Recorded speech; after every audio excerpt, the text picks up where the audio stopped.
Sheekh Muhammad Rashaad odoo mootummaa Somaaleetii wajji dalagaa jiru dhaabbata uummata Oromoo kan Somaaliyaa jiru seenee itti gaafatamaa dargaggootaa ta'e. Gaafuma kana ammaas alaabaa ilmaan Oromootiif tolche. Alaabaan isaan gaafa san tolchan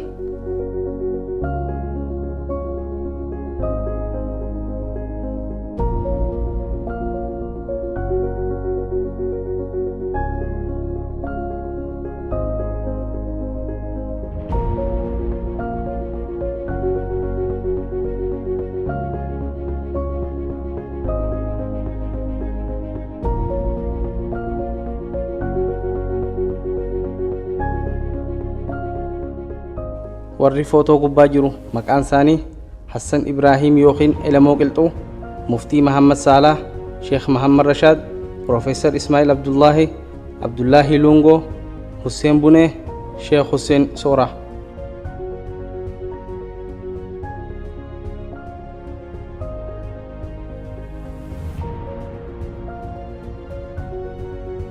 yeroo matana keessa mootummaa Somaaleetti iyyannaa barreesse. iyyannaan tiyya afaan Oromootiin beekumsa taariikhaa hawaasa Oromootiif dabarsuu fedha. afaan Oromoo raadiyoo naanaqaa jetti. mootummaa Somaalee hoggaan gaafadhu qondaalli raadiyoo biyya hin jiru naan jedhan. amma kopheen narra dhumtuutiin itti deddeebi'e. biyya waziira Yusuf Adam Bookaa jedhaniini baatii takka kopheen narra dhumte.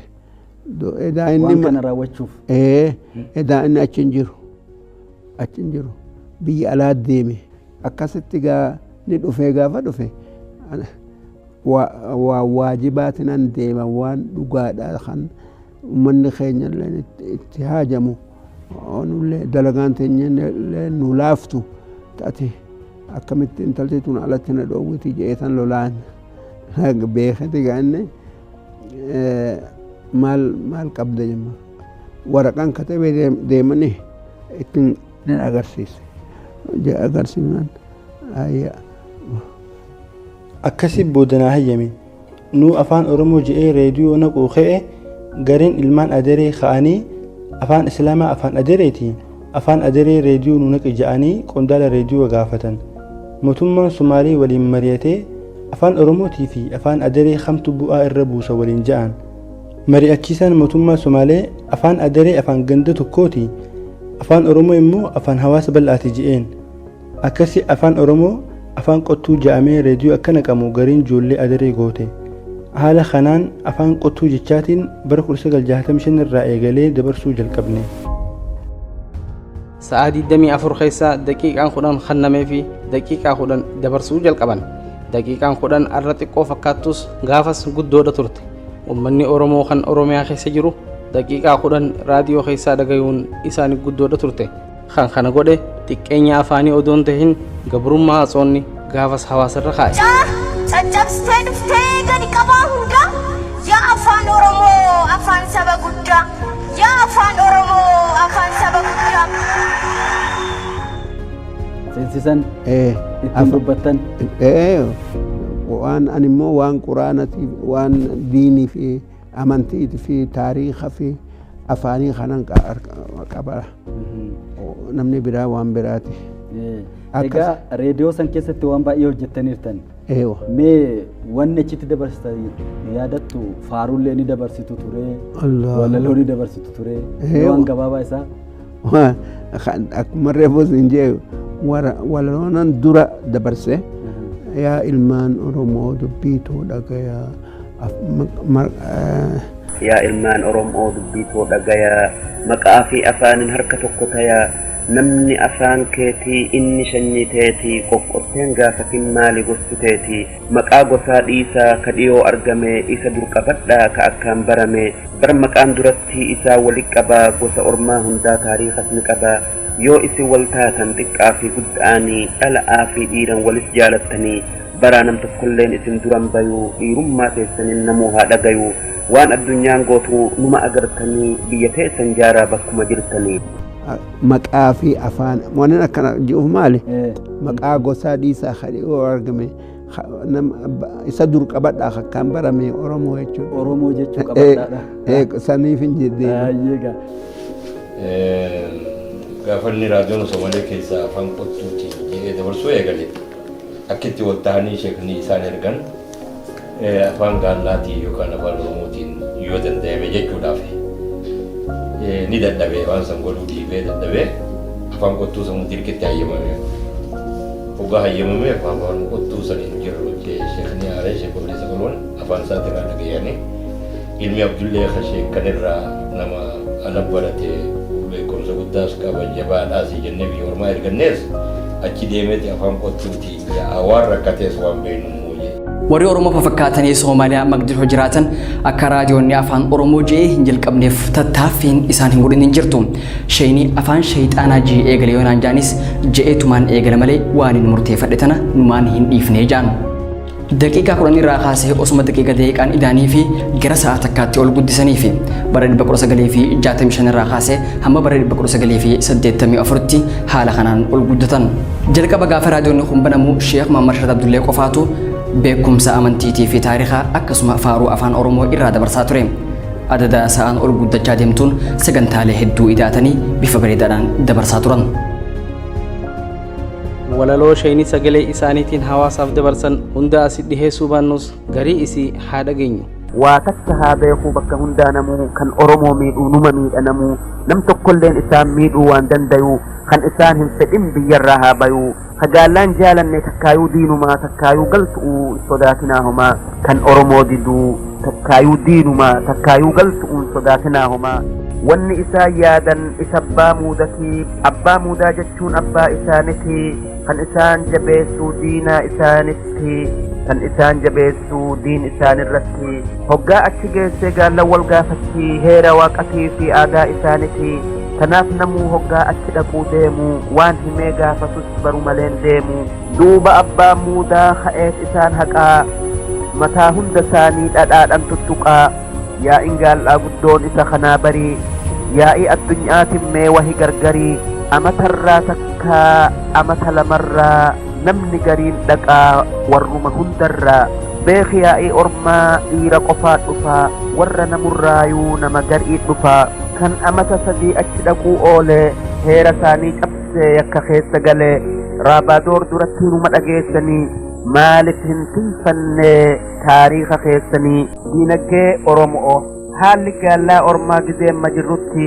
irra hedduun isaanii lafuma qotatti rabbiin lafa gaarii isaanumaaf kenne biyya'ee bishaanis wahuurraan ir'anne beeytun addunyaadhaa akka isaan jedhanii biyya akka gaalla'aa eessatti arganii biyya bunni siidhaa bosonaa guuramu biyya hormi loonii leencallolee mormu horii gaafa dheeraa kadalluu guddatu biyya ormaa malee isa waan agartu gaallan odoo qottuu horii jabeessiti dureeysa isaanii horii qabuun laalti namni horiin isaa kuma isaa ga'e naanni ga'aannanii lixee bayuu ga'e garaachuma seenuun akka kanaa barii kanaaf habiralleen aadaa gaallaa durii.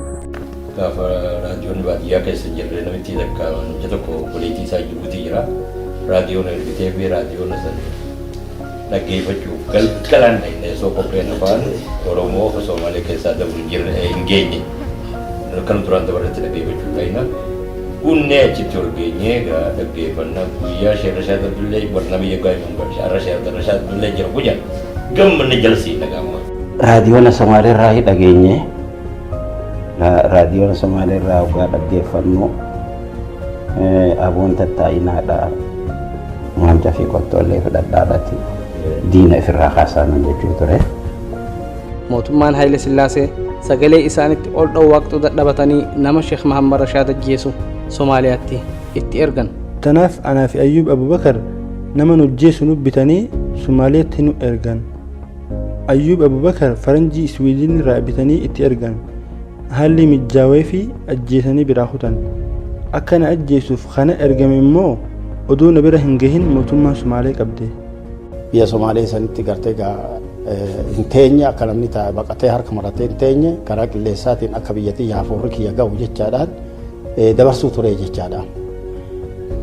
Waan adda addaa dabarsuu ture olomaa'ii gorsuu ture yaa olomaa'ii biyya teenya yoo olomaa'iin haguuggattee deemte ji'a agartee jecha isaa keessatti wallaalaan ija gudunfatee deemaa jedha. Dubbii san ilaa har'atti onneetii keessa irratti jirta. ijoollummaadhaan waan kana qabadhe. Ulamaan ifaadhaa yoo ifdhaamsan malee ilmi ambiyaadhaa isaanumaadhaalee nama onnee qabuun wahayyuu dandayaa namni onnee hin qabne yoom wahittuu gayaa kan du'a sodaadhaaf wahayyurraa dheeysuu dhufee keessa bu'aa gaafa tasaa geessuu. Sagalee rifaatuu gammachuu fi naasuu abdiin guutamte Magdashoo taa'ee gara Oromiyaatti lallabuun gabroonfataa fi gargaaraa gabroonfataa kiisa kute. Ergaa Sheekh Mahammad Rashaad reediyoo keessaa dabarsu dhaggeeffatanii gariin manguddoo Harar qubattee jirtu ijoollee 8 wal ijaartee nama Sheekh Mahammad Rashaad ajjeesu jedhanii Magdashootti ergan. Ijoolleen jaaramte tun eega Sheekh Mahammad Rashaad ajjeesuuf Magdashoo dhaqaniin booda haalli mijaa'uu fi dhabee gara Hararitti deebi'an. Yoon isinii kaasu walaloo inni Sheekh Bakrii Sabaloo irraa dabarsuu ture. Sheekh Bakrii isaaf dabarsee dabarsu jabaa nama Oromoon samara san keessaa qabdu kan iddaa gabrummaadhaatiif falmuu ture boruu garmaam jedhanii isa walaloo isaa nu dabarsaa boruun fe'amee gaangee dhamuu sagaalaa ifiif muyatee maalirraa dasitaa sigaalaa jedha lafaa kayyaa boruu dasitaan siyaama yoo idooytemuu ni weeyta oduu sidaama ni quufe je'ees situma yookaan ganama subii horii keessi saamaa jedha. Guyyaa tokko odoo sagantaa Sheekh Mahammad Rashaad eegaa jiranuu oduu naasuutiin as nubbee jedhan eega ana Sheekh Mahammad Rashaad Abdulleeti je'een booda guyyaa arraa hayyuun Oromoo Sheekh Bakrii Sabaloo du'aan addunyaa tanarraa galan jedhanii du'a Sheekha isaanii Magdashoorraa karaa reediyootiin dabarsan. Yeroo tana dura rakkoon Oromiyaa keessa jirtu jabeessinaan Sheekh Bakrii Sabaloo gara Somaaliyaatti baqatanii turan. Irraan gaditti abbaa bu'aa ba'ii hedduu asii ga'an kaasaa boontoota keetu asii ga'an kaasaa boontoota keetu jajamtee jiraattaa gootota keetiin addunyaa fi qoodaa wamti kee kuni kaleessa yoo ta'es kunoo arras jirra maqballeessi duraa ofirraa haqneerra maqballeessi duraa ofirraa haqneerra. Madrasaa bakka mana barnootaa kan afaan hedduu barsiisu sanirraa tokko afaan Amaaraati. Wanni mataa mana saniitiin jedhe afaan Oromoodhaa bal'aadhaa nuuseensitiin jedheen jennaan qubeen qabu naan jedhe. Kanaaf jechaan afaan Oromoodhaatiif qubee kaayee akka barsiisan akka Sheekh Mahammad Rashaad Abdulleetiin dura qubeen afaan Oromoo ittiin barreeffamaa ture qubee hedduudha. San keessaa qubeen afaan Oromootiif qophooytee lafa kaayamte qubee Sheekh Bakrii Sabaloo qofa. Sheekh Bakrii Sabaloo ifiifuu Sheekha Sheekh Mahammad Rashaad Abdulleeti. Qubeen Sheekh Bakrii Sabaloo qubee isheen harka isaaniitiin bocanii kaayan haa taatu malee qubee maashinaa fi kompiitara faatti hin hidhaamin turte. Qubeen tun guutuu biyyaatti tajaajila daddaffii akka kennuu hin dandeenyeef dura tilmaamanii sheeynifaan karoora mataa isaaniitiin qubee akka lafa kaayuu qaban murteessan. Qubee afaan Oromoo qubee jechoota hunda sagaleessitu ilaalanii qubee haala ammaa ittiin barreessaa jiru kana Sheekh Mahammad Rashaad Abdulleefaan lafa kaayan. Qorannoo yeroo dheertuu gaggeessaniin booda qubee haala amma ittiin barreessaa jiru tanaan tanuma ifii uuman tanaan kitaaba furaa afaan Oromoo jedhu qopheessan. Kitaabni furaa afaan Oromoo jedhu kuni kitaaba qubee haala amma ittiin barreessaa jiru kanaan yeroo duraasiif lafa kaayamedha. Kitaabni kuni jalqaba qubee haala amma ittiin barreessaa jiru lafa kaayame yoggaa ta'u waa'ee kitaaba kana ilaalchisuun sheeyni waan barreessan qaban. Ka'eetiin Jaalli Ziyaad Birree dhaqee afaan Oromoo afaan hawaasa bal'aati. Qubee hawaasa kanaaf baasee Oromoo addunyaarra jirtu hundaan gahuu fedha. Kitaaba naa maxxansi. Oromoon addunyaarra jirtu hundi kitaaba kana yoo argatte ni gammaddiin je'een. Naa hayyamee kitaaba furaa afaan Oromoo jedhu fuudhee mana maxxansaa geesse. Kitaaba maxxansanii firii 25 fidanii waajjira kiyya keessa naa buusan. Gariin ijoollee adaree kitaaba kana arganii firii tokko fuudhanii Jaalli Ziyaad dhaqanii abbaa kitaaba kanaa nu ajjeesi takka nu ajjeefata nuu kanne kitaaba isaatis gubi ja'aniin haya borunaa deebi'aa je'een. Borumtii itti deebi'anii waan sin jenne nu gootee jechuun gaafatan. Abbaan kitaaba kanaa maal isin godhe? Isin kitaaba kanarraa maal jibbitan? Amaara faarsee Somaalee arrabse moo maal jibbitan je'een? Lakkii keessa isaatii miti gubbaa isaatii fi maqaa kitaabaa jibbine. Oromoo nuti lolaan ajjeefne sheekh Muhammad Rashaad maqdishuu keessa taa'ee jiraachisuu fedhaa jedhaniin. Hoggasuma Ziyaad Barreen abbaa reediyoo Abdisalaat Qaasimitti maqaa kitaabaa maqaa adeeriin jaalatutti jijjiiri je'ee itti erge. Abdisalaat Qaasimis maqaan kun maqaa seenaatii fi maqaa hawaasa bal'aadhaatii maaliif jijjiirra jijjiiruun hin ta'u je'e. Ziyaad Barreen naafisiitu wallolamoo ni jirjiirta jechuun lole. Abdisalaat Qaasim tole je'ee biraa deeme. Abdisalaat Qaasim hoggasuma na yaamee maqaan san hin ta'u jirjiirinaan je'e. An hoggasuma akka namni guddina Oromoo hin feene wanta dalagaa jiru naa galte. Odoo maqaa shayxaanaa godhinaan je'anillee numaan godha. Akkasittan maqaa lama Abdisalaat Qaasimitti erge. Tokko afaan Somaalee Aabboo kan lammadaa afaan Aabboo jedhu itti erge. Abdisalaat Qaasimis Somaalee Aabboo kajoo qalama diimaan dhawee afaan Aabboo kajoon akka maxxanfamu ajaje. Akkasi kitaabban mana waajjira kiyyarraa fuudhanii mana maxxansaa geessanii maqaa fi halluu gubbaa yookiin jildii irraa jijjiiran. Tokko lamaamii wanni na rakkisu addaanii wallaaleetaniin himee dhiisu kitaabni mana maxxansa deebi'us lammada rakkoon biroo dhalatte. Rakkoo tana Dr. Muhammad Rashaad akkana jechuudhaan barreessan.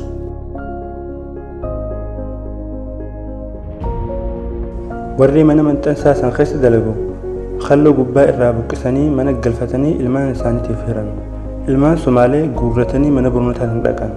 Gariin ijoollee adaree ilmaan Somaalee harka arganii caa Ziyaad Barre dhaqanii kunnoo Sheekh Muhammad Rashaad waan ati jette sin dhagahu kitaaba jirjiir jetteen jirjiiruu didee magaalaa keessa facaase jedhaniin.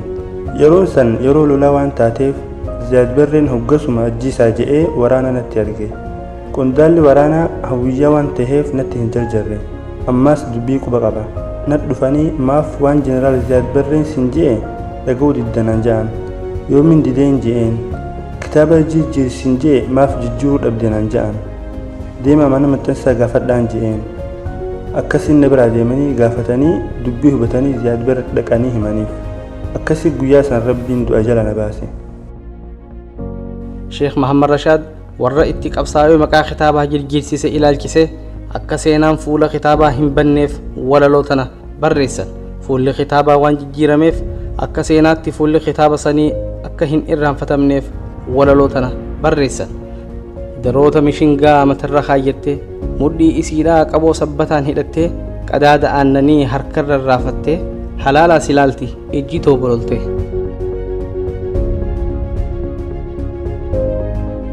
Sheekh Bakrii bakka takka taa'ee hojjete. Sheekh Bakrii Sheekh Rashaad Abdulleen immoo nama deemee hojjetedha. Isoo sodaatin isoo wanni rakkoodhaaf hin jilbibsatin isoo guyyaa tokko dadhabe guyyaa tokko beelaa hifadhe yookaan rifadhe hin jenne mufannoo malatti nama kophaa isaa dirree biyya namaa keessaa naannawee hojjete jechuudhaatu danda'ama. Nuffii malee tanyee sin barannaa hunda qabeenya dhokotee wantoota gurguddaa oollee bullee siyaannaa seenaan deeggaramne oromummaa keenyaan lafa dhiinnee boonne oromummaa keenyaan lafa dhiinnee boonne qortee qara baastaa hayyoota oomishte yoo sin gargaaramnes dhoksaa hedduu baaste yoo sin gargaaramnes dhoksaa hedduu baaste. Wanni nuti arganne Sheekh Muhammad Rashaad irraa qubeedha. Qubee tana itti yaadeti laal qubee tana itti yaadee halkanii guyyaa yaaddawee qubee tana qajeelche duraan qubeen gaafa duraa jalarra butaa qabdi gubbarraa waa qabdi namni quba qabaatta yoo jiraatu mukkarraa waa akka katabaa chaayinatti waa qabdi duuba tanarraa gaafa inni jirjiiree uummanni gurguddaan Oromoodhaa haala jiru ka doktora Ligaasu gida akkanaaf anfaalleen itti dhufanii gaafatanii qubeen kun akkam jennaan nuti wanni hin qabnu taayipii fi Afrikaa taayipii hin qabnu taayipii uummanni katabuun tanaa wal katabatuu qabna qubee jirjirree akkas ishiin akka ishiin wanni kennitutti gartee akkasitti itti godhatuu qabna jeessa nama hunda amansiisee qubee tanaan duuba lafaatii jammar. afaan keenya kun ka Sheekh Abu Bakrii nan arka taanillee nan arka tamna ammoo wanni afaan keenya kanaa tolu wanni dafee biyya wal gahu afaan laatiniitiin barreessu maaliif afaan kana Itoophiyaallee ni baratti yuunivarsiitii keessatti ni baratan sanii gaditti illee ni baratan beekamaadha. Sheenii odoo Maqdashoo jiru dhaabbanni adda bilisummaa uummata Oromoo Maqdashootti namatti erge. Itti dhaqanii maaliif kitaaba furaa afaan Oromoo jedhu jijjiirtee furaa afaan Aabboo jettee maxxansite jedhanii gaafatan. Akkaataa kitaabni itti jijjiirame itti hime. Eeganaa kitaaba duraan maxxansite san yoo jiraatinuu kan jedhaniin. Ka'ee nama kitaabni bira jiru bira geessee kitaaba furaa afaan Oromoo jedhu firii sadii kanneef. Kitaaba seenaa gaafa Afrikaa jedhu sunuu kan jedhaniin. Sheenii kitaaba kana yoo maxxansitan isiniif hin kanna jeen. Eeganii maxxansine jedhaniin booda kitaaba taariikha gaafa Afrikaa dubbatu kitaaba lama gaha biraa fuudhanii kutan. Kitaaba kana narraa fuudhanii gama Suudaan deebi'an. Maxxansuu fi maxxansuu dhabuu isaanii waan beeyne. Hafuura afaan Oromoo joosan immoo fuudhanii maxxansanii bakka hundaan gahan.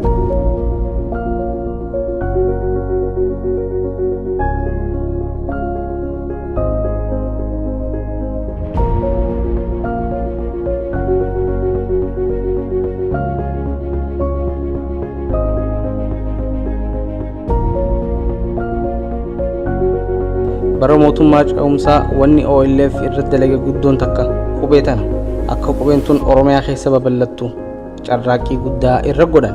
Eegaa addi bilisummaa uummata Oromoo biyyaa baheen booda OPDOnis qubeen tun qubee afaan Oromoo akka taatu jechuudhaan qubee tana daran babal'isan.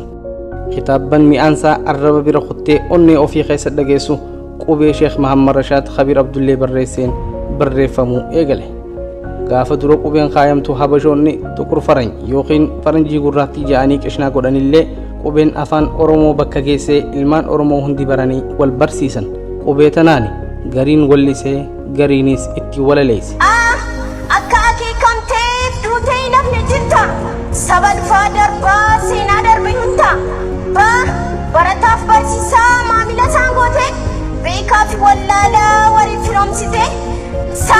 Saddamtee ariifattee fiigdee Oromiyaarra miidiyaa mul'attee ciite biyya ambaarra toni nu tolchitee ija jabaanneerra ittiin qoqqoorannee seenaas baranneerra. Caccabsitee dhuftee gadi qabaa hunda yaa afaan Oromoo afaan saba guddaa yaa afaan Oromoo afaan saba guddaa.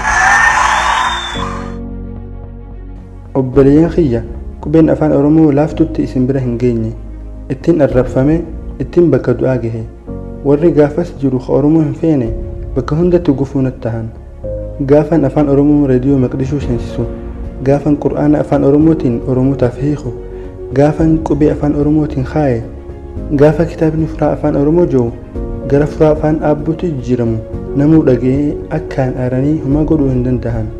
Rabbiin kan hunda na gargaaree na laaffise. Waan an dalage hundi akkanaan bakka naa geesse. Sheekh Mahammad Rashaad Abdulleedha wanni inni lafa ibsu doo karaa diin qofan ta'in laalame irraa nama Oromoodhaa hunda qubeen keessa jira.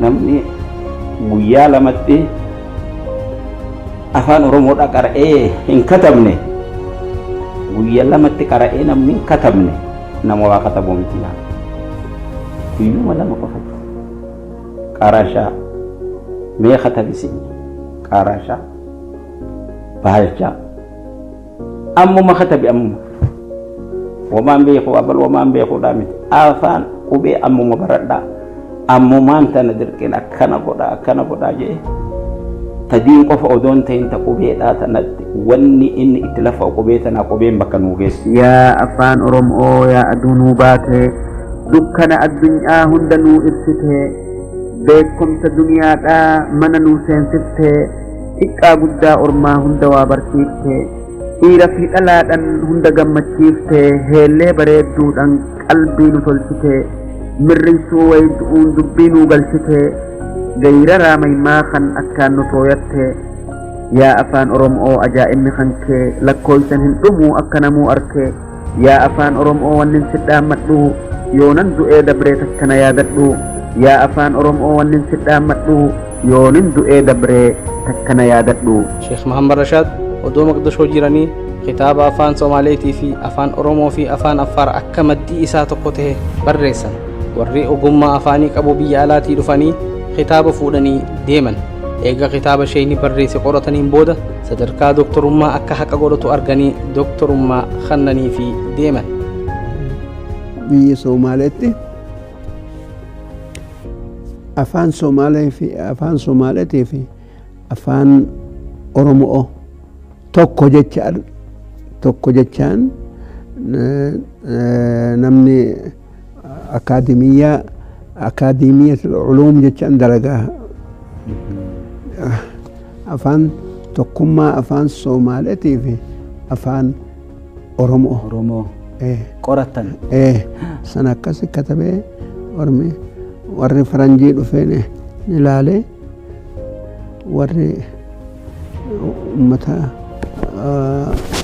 أورومو خنا بيخو في سومالي في NFT da biyatana hunda warata'u akkasii doktorri biisan taa'u dhufanii laalanii usfaata akka fudhatanii haqa godhata doktorummaa haqa godhata jedha. Afaan isaanii tokkoomee wahii gargarii biyya isaanii hedduu maqaa wal gaxxamaa maqaan namaa horii silaa tokkichumaa namni gariin afaan isaanii adda tayaa waa akkanaa miti mee anaa dhagayaa adda fakkeessu sumaaf hin dubbadhaa waan biraatii miti harfee jirjiiruudha hamormaan je'amu afaan ormaatitti takkeedhammoo hedduu afaan Somaaletti faafam yoo je'anii faafan tayuu barii baallama je'anis baallan tayuu barii ammoo yoo soom je'an soon tayuu saa barii aadam yoo je'anis aadan tayuu barii. Osoo magaalaa muummittii Soomaaliyaa Maqdishoo ta'anii isheen ifaan karaa sagaleetiin hawaasa dadammeessaa jiranii mootummaan Itiyoophiyaa raadiyoon harbante. Karoorri mootummaa Itiyoophiyaa sagalee walabummaatan Maqdishoorraa ol dhawwaa qabtutan ukkaamsuudhaafi. Waan nama ajaa'ibu godinoota Oromiyaa mara keessaa godina silaa raadiyoon sagalee Maqdishootuun ni boodiitti jaamee shakkamu godina Harargee keessatti raadiyoonni kun aburfame. Raadiyoonni Harar hanguma raadiyoonni Maqdishoo tamsaafama. Fakkeenyaaf bakka raadiyoonni Maqdishoo ittiin dhagahamanitti raadiyoonni Hararis hin dhagahamu. Raadiyoonni Maqdishoo godina Harargee fi godina Baalee qofa keessatti dhagahama. Raadiyoonni Hararis akkasuma jechuudha. Eega raadiyoonni Harar banamee raadiyoonni Maqdishoo irraa tamsaafamu ni cufame. Shayinii cufamuu waa'ee raadiyoo Maqdishoo laalchisee waan jaan qabanii hordofa. Hedduu wanni nuti dhagahame egaa waan gartee qalbii nu cabsaate. Haa ta'u dawlan Itoophiyaadha. Hoggaa sun cufamu Hararitti raadiyoo bante. Kanaatu bakka bu'ee jiru. Eegan ganoota hanganumti eeganuu argame. Alhamdulillah galatan galfadha. Itti dhiistan. Eeyya.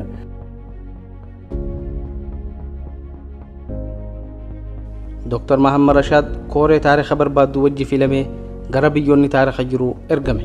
Karoorri kooree tanaa akkaataa Arabni gaafa Afrikaa itti seenee fi karaa kamiin akka seenee fi akkasuma seenaa Somaalee akka barreessaniif mootummaan Somaalee walitti qabdee ergite. Waliigala nama 5 walitti qabanii ergan. Mootummaa Somaaleetii wajji yeroo dalagan kana waa hedduurraa akka rakkachaa turantu irraa mul'ata. Maqaa qottuu johuun sagalee reediyoo naqurraa kaasee maqaa kitaabaa jijjiiruun itti aansee shayinii waa hedduurraa akka rakkachaa turantu himama. Hireen taariikha addunyaa keessa barbaaduu dhufnaan waa hillan isaa wajji hojjetu wajji wal mari'atee waa itti dhaammatee kooree taariikha barbaaduuf deemtu wajji Maqdishoorraa bahe. Gaafa deemus Maqdishoorraa ani as deebuu rabbi beeka jeeti ummata dhaabe abdi suurii nama jan tokkofatti fi hoggaa dhaamu ganda keenya isaanutti hin dhaammatu jedhan gaalichi sun kalee telefoona godheetiin ijoollee gurbaa dubbiseeni Maqdishoodhatti salaata aljanaasaa akka Maqdishootti salaatan irra godhan kalee amma wanni nu dhaammatu je waan gartee teenya waan teenya san jalaa nafinaan hun jee nuti warra Maqdishoo qubatu waliin nu qabee waan hojjechaa turre san bakkan harkannee waan sun akka jalaa nafne yoon anas hin deebines jeje waan waliin Maqdishoo keessatti dalagu jiran beeka isaanii wal beeka. Yaman irraa barbaada taariikhaa jalqaban eega waan taariikharraa argan barreeffataniin booda gara Iraaqitti dabran. Iraaq irraahis taariikha deemaniif argatanii barreessanii Kuwaytitti dabran. Odoo Kuwayti taa'anii waan taariikharraa argatan walitti qabachaa jiranuu Sheekh Mahammad Rashad gaazexaa Al-Mujtamaa dhaqee ummanni oromoo guddaan ka ummanni arabaa quban qabneetu habashaa keessa jira jeen qubsumti ummata oromoo eessa jechuudhaan gaafatan. Sheekh Muhammad Rashaad qubsumti ummata oromoo Harar, Baale, Arsii fi ammallee biyyoota biroo jiraatan je'ee ibsa gahaa kenneef. Dhaabbanni gaazexaa Al-Mujtamaa haasawa Sheekh Muhammad Rashaadii fi isaan jidduu gaggeeffame kana gaazexaa baasanii addunyaarra facaasan. Haasawa Sheekh Muhammad Rashaadii fi gaazexaan Al-Mujtamaa jidduu gaggeeffame kun bakka hunda babal'achuudhaan dhaabbanni Somaaliyaa kan Galbeed irraa bakka bu'ee magaalaa Kuweet jiru dhaga'e. Eeganaa dhaabbata Galbeed kan Maqdishoo jirutti xalayaa barreesse. Xalayaan barreeffamte akkana jetti. Biyya Baalee tan dhiirtii teenya amata 20 ol maallaqa itti fixatte Sheekh Muhammad Rashaad biyya Oromooti je'ee gaazexaa Al-Mujtama'iif dabarse je'anii barreessan. Yoon ka'ee Maqdishoo dhaqe akkana ajjeesuu muratan saahiba kee Sheekh Haaji Saaq irraa dhaga'e. Inni kun akkaan na jaalata. Mootummaa Somaaliitii fi dhaaba Galbeed birattis amanamaadha. Maqdishoo yoo galte wal dhabne beekinaan je'e. Eeganaan biyya Suudiin hafuu muradhe. An hafnaan mootummaa Somaalii waan baatin naa kennitu ilmaan kiyyarraa murte. Waan Suuditti isaan hambise keessaa tokko biyyoota taariikha itti barbaadaa ja'anii ergan tana keessatti taariikha Oromoo malee taariikha biroo ni dhaban. Har'a hogguu Soomaaliyaan gadhiiftee hogguu Soomaaliyaan hin deebiin jetteen san maaliif seenaa Oromoo himtaaf? Seenaa Soomaaliin agarreen seenaa Oromootiin arke malee jeen biyya fattashuu dhaqe sanitti biyya taariikha Soomaalii barbaadaa ja'anii dhaqe sanitti jannaani jijjiiriyannaa waan jijjiiruu ummanni kun amma dura ummanni kun ummata jiru anin jijjiiruu jeen namichi isaa wajjin deemutti ayaata quraanaa hima Sheekh Adam janii namichi sanii Soomaaliin niisi duuba rabbiin nu jijjiira akkamitti gartee seenaa ummata namaa jijjiirraa jeen jeme taariikha namaa aboo Sheekhan jijjiirru walumaanii gartee bakka baaritti aanu darbitu Soomaaliin walumaan hafna jee Suudii wajjin hafe jechuudha. Hoggaa Suudii wajjin hafe kaallichisan nu yaameeti jiddatti kaallichi kun barakka rabbiin nan jijjiiriniiti si wajjin waaniin dhabamanaan jee Soomaalitti hafee jee jiddatti hafee jee jidda yaamee nu garsiise. Sheeticha isaa wajjiniin gartee waan kanan jijjiiru rabbiin nu jijjiiraa jee isaa wajjin hafe. Hin dhufee hogguu Ziyaad Barreen hin dhufinaa gartee yoo dhuftanii si manadhaa seentan jeen. Hoggaa deemanuu ni qoratanii hoggaa dhufan seenaa lammii isaatitti malee seenaa biraan agarree jechaa isheen. Seenaa lammii isaa bakka itti dhufutu harma arga. Kanaafuu akkam taana jedhanii wal gaafatanii hoggaa wal gaafatanii gartee mootummaa isaa gartee irraa deeman gaafatanii sanuma garagalchaadha. Sanuma garagalchaa fidaadha. Ajajni itti kenname jaraan gartee jarri isan garagalchuuf hoggaa qophaa'u ani kan dhufeef seenaa uummata Somaaliiti malee seenaa uummata biraa garagalchuudhaaf hin ergamne ani kana isin wajjin hin garagalchuu je'ee uummata san jalaa didee jechaadha. Sababaa sanitti hoggaa galee amma biyya sanitti gartee hoggaa galee du'aa fi takkaa hidhatu isa eeggata. Sheeni jarri lamaan ni galan sheeni baqataa ta'e hafee jecha ilmaan isaa irraa akkan dhagayetti warraa fi ijoollee isaa irraa amma dhengaddallee hoggaa isaan jiran hoggaa seenaa kana itti kaasu sheeni ani seenaa kana sirraa qaba seenaa kana hoggaa sirraa qaba jiru sheeni wayii agartee waan ati haasoftu keessatti hedduu laalata sheeni jechuudha. Wanni seenaan isin barbaadna jettan san hin agarre seenaan kabiraat agarree waan Oromoo fa'aa dubbataa jennaan sanuma Soomaalitti deebisaa jedhanii akkasitti hin deebifnu nuti seenaa namaan jijjiiru jechuudhaan inni achitti hafuun taate Saawuditti hafuun taate. Oduuma akkanatti haasita isaa dhaggeeffannoo oduuma isa kan akkana dhaggeeffannoo rabbi waliin nu fide nuti zabana Haile Sillaasiitiin biyyarraa bayanillee Saudii keessa taa'aa achitti rabbi nutti fide hoggaa nutti fidu nutti dhufe nuti namni kun qubakka walitti aanu walitti hidhani nutti dhufe nama gandaati hoggaa nutti dhufu taqabballee ana Ali tokko jira Ali Muhammad Aliyyuu jedhanii ni deema keenya du'e Muhammad Taaj Sultaan Ali Diimaa kanatu jira. Sheekh Kamaali akkasitti taqabballee qubsiifne nuti warra isa haddamurraa taane haga dandeenyutti haddamuu turre. Duuba kitaaba katabu kana nama guyyaa tokkollee akka inni jiru kanatti idaa inni way uf duubatti quba qaba laal waan duuba quba qaba nama guyyaa tokko nan rakkadhe nan dadhabe hin jenne halkan guyyaa kitaaba kana kataba. Kitaaba kana waggaa katabee kitaaba kana xumure kitaaba kana naa attamii naan jira. Kitaaba kana naa attamii jira. Su'uudii keessatti waan katabee takka attamuudhaaf namichi katabe waraqaa biyyaa qabaachuu qaba. Amma eessan geessa kitaaba kana Kuweetittiin erga fe'eetiin biyya Kuweetitti erga. Kuweetitti ergamee attamamee nu deebi'a kitaabni kun. Hoggaa kitaabni kun deebi'e amma kitaabni deebi'ee dhufe. Kitaaba kana fe'i Itoophiyaa geessinaan jira Oromiyaa. Aboo ilmaan qabdaa ilmaan keetiin gargaara. Ilmaan keetiif waan lakki awwan hin barbaadu kitaabni kun ummata kiyya dhaquu qaba. Ni galchinu kitaaba isa warra galchuu namni galchuu warra kiyya kitaaba san feetee bakka inni geessi jiru geessiti.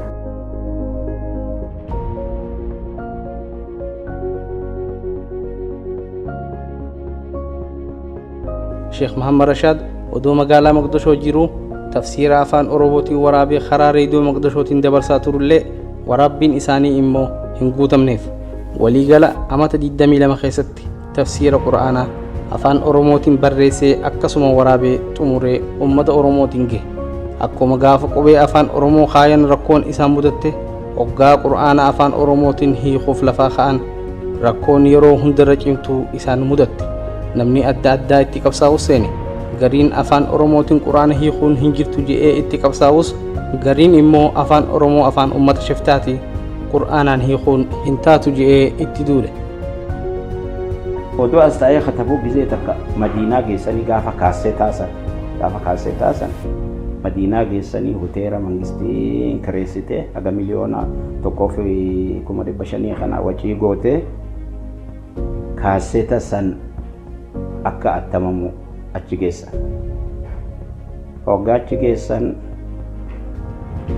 namni sun namuma wajjin qara'anii Azahar irraa ba'ee gaazexanyaa ta'e dur Itoophiyaatti gaazexanyaa ta'e booda ba'ee biyya nama sannan beekanii karaa biyya walloo kana afaan kanaan akkamitti Qur'aana attamtanii afaan kun afaan aramanii jara diin hin qabneeti afaan kanaan akkamitti attam amma arabaaf wanni inni je'e wanni amma kun je'e kun inumaa waan olaantii takka itti argatan duba onni nuti barbaannu nama laa ilaaha illallah hin jiin yoo afaan isaati waan kana dhagaye amanuu mala kana ree nuti ka barbaannu jedhan achitti biraa rabbiin irraa cufe saniin najaa bahee isa kana ganamu namuma aqiidaan qabnee yoo godhanii warra dura dhaabatu jira akka suudii keessatti qaamaan arganne warra godheetu jira isa feeshoo biyyatanii kan arganne namichi kun warra beenxeedhaa gargaaraa yookaan isaan deeggaraa warra jahu ture garuu kana cufa isoon jilbiibsatiin bira dabree kitaaba afaan Oromoo waan Qur'aan afaan Oromootti jijjiiree kaaseeta addunyaadhaan gahee ture. Haqiiqaa jiru kun takkaan jijjiiramne ishee takkaa yaadne isaanii jijjiiramne abbaan maan fedhee waa irratti katabe waraqaa 35 irratti kataban makka irratti namicha ruuhin isaa makka jirtu kajasanni isaa makka jiru ka ruuhin isaa bakka biraa jirtu jedhan wallaahi nam akkas hidheensanitti illee zanni hin banne fuulumaa gara isaan laalan hojii ofii malee hin dhagaye gurri isaanii waa tokko hin dhagaye ijji isaanii waan tokko hin laaltu so abbaan fedhu maaliif haqa rabbi garsiisee haqarra jiranii. Gufuu sadeeti isa dura dhufe ta dura afaan waliigala afaan guddaan naannoo Itoophiyaa keessatti argamu afaan Amaaraatti afaan kun hin ta'u jedhanii raabitaa keessatti kana waan afaan sarara dhaga'ee raabitaa keessatti dura dhaabbatuun godhamee yoon irraa dogoggoras ilmi isaanii bira jira dura dhaabbatuun ni argamte maal jedhanii afaan guddaan afaan kanaa miti afaan Oromoo kanaa miti afaan namni walii galuun afaan Amaaraatti jedhanii achitti dura dhaabbatu gatan tarsan jechuudha. Talammeessaadha akka fursii biyyi Iraanii fi biyya Paakistaanaa afaan Arabaatiin harfee fursii janta Faarisii janta akka isaan katabatti Arabiimmaan katabnee afaan Oromoo Laatiinii kanaan katabdaa jedhaniiti dura dhaabbata lammeessooti. Tasadeessoodhaa eeguma tafsiirri kunillee walitti qindeeffamee namoonni hangi tokko dura dhaabbatanii akka gaariitti isallee seenaa isaa xureessuu fedhanii sun humaan taatu silaa namni waa dalaguu fi kataawwatta namni dalagu tarkaanfii hunda gara koo isa mudatte yoo dalagarra jira dalagaa saniitti isa dabarsa. Eeganaa kitaaba Sheekh Muhammad Rashaad Arrabsu itti barreessan abbaa kitaaba itti barreessee fi warra itti qabsaa'ee dubbachuu baannus maqaan jara barreesseetii fi kitaabni isaan barreessan lafa jira. Mata dureen kitaaba isaan barreessanii إعلام عقلاء العباد بافتراءات محمد رشاد جاء خجب إسان الرخاين في الرادي بسجاني شيني ما تدري خطابة أكما إسان جاني برسانت مكا إساني اتدبالي برس سيناتنا إلى الجسي شيخ محمد رشاد أكنا جان جرخون وان الربا نرى والخاين نمني أيدي كابو كتاب لما فولي والمدي كبه هالالو دوب أمني بوا حواس خنافدان كتاهم دانما ولي كباني ولي أرار صفتة تافتان دكتور محمد رشادي في ور إساني قبصاو ولد أرارسوف ورمون خطا خطا ولد قبمتي من قدونم صدام فلته عبد الكريم إبراهيم شدي جامع من قدو صدام مني رد أكا متاته فيلمه درتها من قدو صدام منيتي اسو ديمنون نتي ورموتا كتا تكو ولد قبمتي كيسا من قدو في اللي نم صدام مني رد درتان أمت سنيانا توري nam soddom jetti obbaaneen nam torba deemine soo kaan gara doktoranii goroo kaan gara sheekaa goroo kaan gara doktoranii goroo kara sheekaa goroo warri dhugaa bichaa irratti hundaa'e nuti nam torba irratti hafne torban sanii hoo sheekaan didaa jaaniin jarri torbanis garagalee doktora jala si qabuu deema jarri kun jara siyaasaati abdulkarimii fi Idris Seenfaanii jara jala si qabuu deemanii didi jaanii sheekaan ammanuu fi sheekaa dura dhaabuu deemanii sheekani tuuttaa uffatee nuyi akka dardaraa kursii irra taa'ee kan maatii ta'e ta'utti godhe ammoo san dura galgalaan nu dawwalee jara saniin nattiin dhufinaa isin jara torbaniin isinii subbii ta'esan jibbeen jira nattiin dhufinaa jee jaan uti isaan nu yaammatee koottaan dubbadhaa jee miti ifiif kaanee if jaarree kaanee rakkoo uummata keenya jidduu jirtu tana hin jennee maaliif tokko nu kaase uummata garagara bahee biyya ormaa keessa wallolluurra ture sababa isaati irratti warri gartee warri doktorran godhu haqa jawuu fi maaliif warri jamuusan sheeknii fi aqiidaan isaa saliimaa miti janiin jiru sheekh Rashaadiin waan uummata oromoo dalaguuf jecha aqiidaan isaa saliimaa janiin waan biraatti inni balleessee qawwuu isarra beekanii janii miti. Inni namoota dura dhaabbatu san afaan safaa 35 fuula 35 geessina fakkaate waraqaan suni afaan oromootii fi afaan arabiitiinis namoota dura dhaabbatu sanillee maqaa dhaweeti sanillee odoon ta'an jecha isaan jedhanii rakkataban akka diinummaatti ormi sun rakkatabee orma sanillee naman beekaa gaayyaan ittiin jirtu hawaasatti illee gadi hin baafne hawaasni keenya maaliif tana gargar baay'eetuman ifuma bira qabee jamuutitti dubbiin geggeessee namoota bira garii aboon uffiti waan akkanaa takkaa jira jechuun hoggaan isaanii geessu hawaasni jabuuti keessa jiru maal jedhan aboon utti fidi nuutu deebisaa cimtuu qabaa fi orma akkasiisan warra sheekaa kana dura dhaabbate ifii dalaganii nuun dalayne kuni amma haasidummaa yoo taate malee waa gartee uummata oromootii godhuufi miti uummata islaamaatii fi miti jedhanii orma san akkasitti no fidillee jedhaniitu an gartee katabbii sanis katabbii waan inni waraqaa inni ergisanis namatti hin kennine akkasumatti bira qabee ibdee amata sadii deemtu dhugeessa jimmata dhufa isa warra bobbaanutti guyyaa nuti hiree qabnu dalagaarraa guyyaa suudumatti suuditti guyyaa nuti hiree qabnu guyyaa jimmataati guyyaa jimmataa hundatti bobbaanee amata sadii jala deemne. Akkasitti gaa shari'a tokkicha kanarraa kuma kudhanfaa baatan hoggaa moo ta'ee kana baataniiti hadiraa tolchan jechuudha. قرآن فسر میں افان الدنیا تی شیخ محمد رشاد حیون رموتی قرآن نوحی غی افان نبینتی بردی دماء الاتلفئیتی maa dura dhaabbatan gariin sheekootiiti dadhabina guddaa hinaafa fakkaatti. Sheetichi tokkommoo jedhee hinaafeeti laatiina hiikkaansa laatiina jedheeti yaalannabi.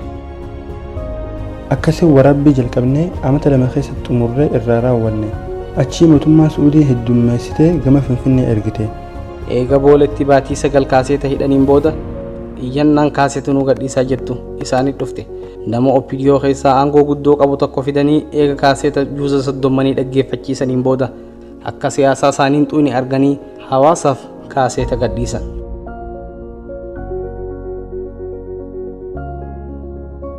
Mahamad Rashad Abdullee haadha fi abbaan ni jira.